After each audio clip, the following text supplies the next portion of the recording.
नमस्कार, मैं ओम प्रकाश एक बार फिर दिन की प्रमुख खबरों में आप सभी का स्वागत करता हूं। आज खबरों की शुरुआत बिहार की खबर से करेंगे। बिहार में सत्तारूढ़ पार्टी जदयू के राष्ट्रीय अध्यक्ष ललन सिंह ने प्रधानमंत्री नरेंद्र मोदी की जाति को लेकर जो आपत्तिजनक टिप्पणी की है उस पर विवाद थमने का नाम नहीं ले रहा है।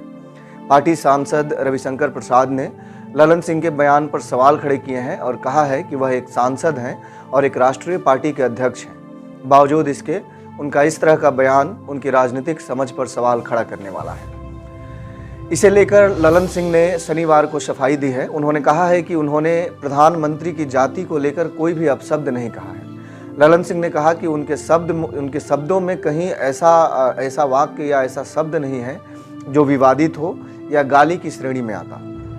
दरअसल ललन सिंह ने प्रधानमंत्री की जाति को लेकर टिप्पणी की थी। उन्होंने कहा था कि पीएम नरेंद्र मोदी खुद को अति पिछड़ा वर्ग से बताते हैं, जो पूरी तरह से फर्जी है। उन्होंने कहा कि गुजरात में कोई भी अति पिछड़ा वर्ग का नहीं रहता। गुजरात का मुख्यमंत्री बनने के बाद नरेंद्र मोदी ने अपनी जाति को अति पिछड़ा श्रेणी में शामिल कर दिया था। इसे लेकर देश भर से टिप्पणी आने लगी थी। ललन सिंह की समझ पर सवाल खड़े हो रहे थे। एक राजनीतिक पार्टी के अध्यक्ष होने के नाते, वह भी उस पार्टी की जो राज्य में सरकार में है, जिसके साथ लंबे समय तक जदयू शासन चलाती रही है। नरेंद्र मोदी के नेतृत्व को जदयू स्वीकार कर चुकी है और उनके नीचे काम कर चुकी है। उनसे अलग होने के बाद ललन सिंह का इस तरह का बयान अपने आप में सवालों के घेरे में है और निश्चित तौर पर उनकी राजनीतिक समझ पर सवाल है। इधर ललन सिंह के इस बयान के बीच पटना में उनके बेहद खास एक कॉन्ट्रैक्टर या यूं कहें कि प्रॉपर्टी डीलर के घर पिछले 2 दिनों से इनकम टैक्स की रेड हो रही है। लगातार छापेमारी के दौरान उक्त कॉन्ट्रैक्टर के घर से कई सारे दस्तावेज बरामद किए गए हैं, जिनमें फर्जी कंपनियों के दस्तावेज भी मिले हैं। दावा किया गया है कि उक्त ठेकेदार ने करोड़ों रुपए की धनराशि हवाला के जरिए विदेशों में भेजा है और बड़ी मात्रा में ब्लैक मनी को व्हाइट किया है।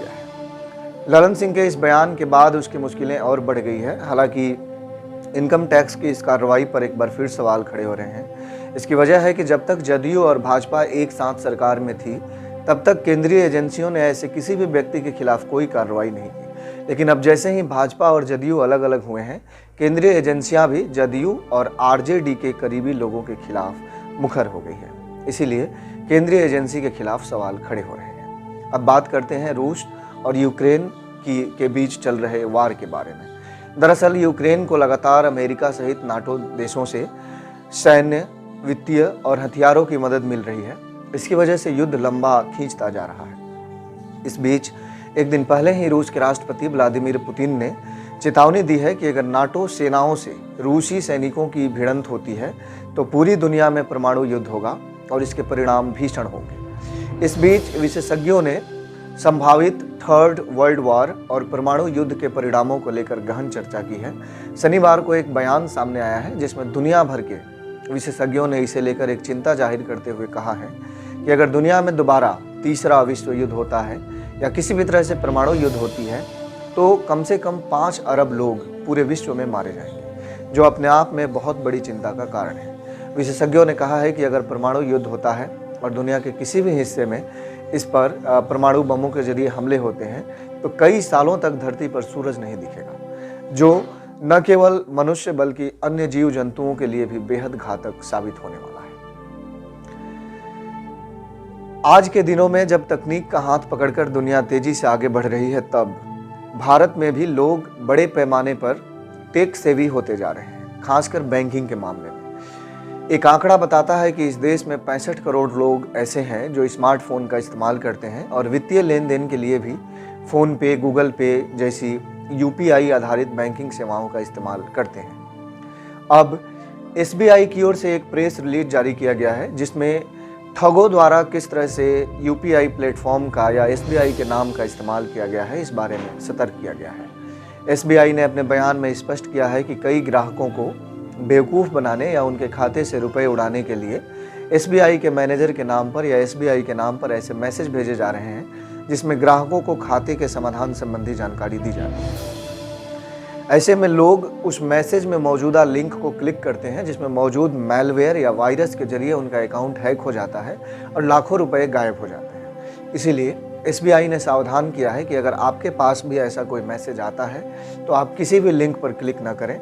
ध्यान रखने वाली बात यह है कि बैंक कोई भी हो, स्टेट बैंक हो, बैंक ऑफ इंडिया हो, HDFC हो या कोई भी बैंक हो, वो फ़ोन पर कोई भी सेवा नहीं देती, ना ही उसके कोई अधिकारी फ़ोन कर किसी तरह का कोई समाधान देते हैं। इसीलिए जैसे ही आपको बैंक से फ़ोन आता है जिसमें कहा जाएगा कि आपका ATM कार्ड ब्लॉक हो गया है या आपका खाता बंद हो गया है या अकाउंट अपडेट किया जा रहा है, तो आप समझ लीजिए कि आपके साथ ठगी होने वाली है और उस फ़ोन को तुरंत काटिए, उस नंबर को ब्लॉक करिए और बैंकिंग संबंधी किसी भी फ़ोन या किसी भी मैसेज पर ऐसे मैसेज पर जिस पर क्लिक करने से आपके खाते के बारे में, अपडेट करने के बारे में जानकारी दी जाती हो या ATM पिन के बारे में जानकारी दी जाती हो, उस पर किसी भी लिंक पर क्लिक करने की ज़रूरत नहीं है। अब बात करते हैं पश्चिम बंगाल की खबरों के बारे में। शिक्षक नियुक्ति भ्रष्टाचार मामले में गिरफ्तार किए गए तृणमूल कांग्रेस के विधायक और प्राथमिक शिक्षा परिषद के पूर्व अध्यक्ष माणिक भट्टाचार्य के खिलाफ ED की कार्रवाई लगातार जारी है। उनसे पूछताछ के बाद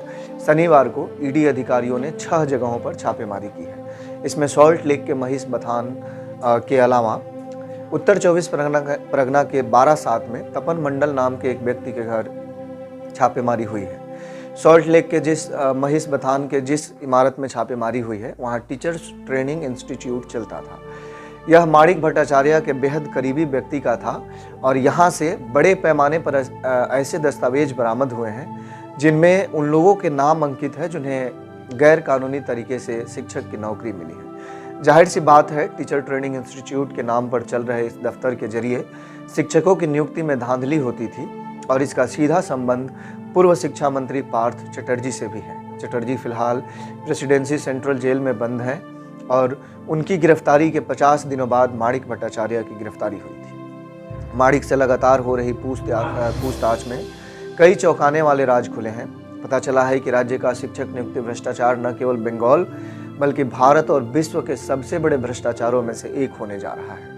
58,000 ऐसे लोगों की सूची बनी है जिन्हें गैर कानूनी तरीके से नियुक्त किया गया है और 520 ऐसे निजी BEd कॉलेजों की सूची बनाई गई है जिनके जरिए उन लोगों की लिस्ट माणिक भट्टाचार्य और अन्य भ्रष्ट लोगों के पास भेजे जाते थे जिन्हें गैर कानूनी तरीके से शिक्षक की नौकरी मिली है। अब राज्य में दीपावली की भी तैयारियां शुरू हो गई है। पश्चिम बंगाल में दीपावली के मौके पर काली पूजा होती है। माँ काली को दीपावली से ठीक एक दिन पहले पूजा जाता है और दीपावली की तरह ही दीप जलाकर पटाखे आदि फोड़े जाते हैं। इसलिए काली पूजा की तैयारियों को केंद्र कर राज्य में सुरक्षा भी बढ़ गई है। कलकत्ता हाई कोर्ट ने 90 डेसिबल से कम आवाज़ वाले पटाखों के इस्तेमाल की छूट दी है और ख़ास तौर पर ग्रीन पटाखों के इस्तेमाल पर बल दिया जा रहा है। 2 सेंट्रल एजेंसियों को नोडल एजेंसी बनाया गया है जो ग्रीन पटाखों के इस्तेमाल को सुनिश्चित करेंगी और यह देखेंगी कि बाजार में केवल ग्रीन पटाखे बिकें। धन्यवाद। आप देख रहे थे लोक टीवी न्यूज। आप हमें मजबूत बनाने के लिए हमारे चैनल को सब्सक्राइब जरूर करें, वीडियो को लाइक करें और शेयर भी करें। हम मजबूत होंगे तो हमारा टैग लाइन है लोगों की आवाज़। आप भी मजबूत होंगे, हम आपकी आवाज़ और प्रमुखता से उठाएंगे। धन्यवाद। नमस्कार।